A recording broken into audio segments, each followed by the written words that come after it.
When a Christian is ignorant of a dimension, he will become a slave to that dimension. There's a power in knowledge. There is a power in learning. There's a power in understanding. That's a light that will eliminate, that will comprehend, that will overcome. So when a Christian lacks a certain knowledge to reach a certain dimension, a knowledge is like a map. When you lack a map to move through a certain process in life, you will be enslaved by that dimension.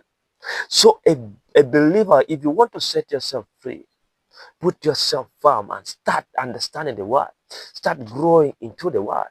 Start learning more about that dimension you are lacking.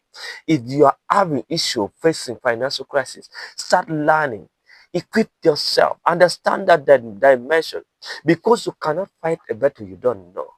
You cannot attack the enemy. You don't know the strength. You don't know the capacity. You don't know the root cause. So for a believer to have relevant results, that means a believer should be equipped in all other dimensions.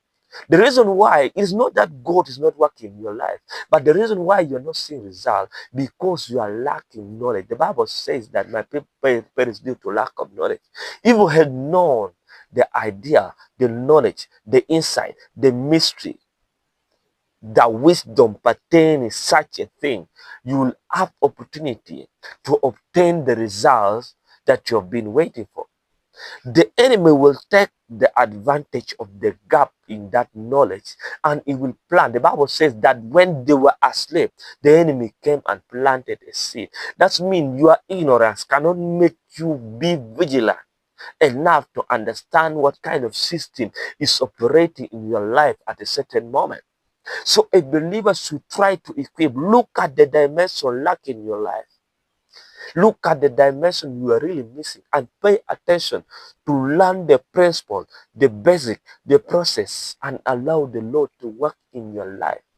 Believers are suffering not because they're not faithful enough, but because they lack knowledge to reach a certain dimension so that they can fully function as the Bible says that He has a plan for us. We lack a knowledge to obtain and reach that realm, that domain, that level, that we obtain that heaven, that the kingdom becomes visible to us. So as believers, we have to learn to obtain knowledge.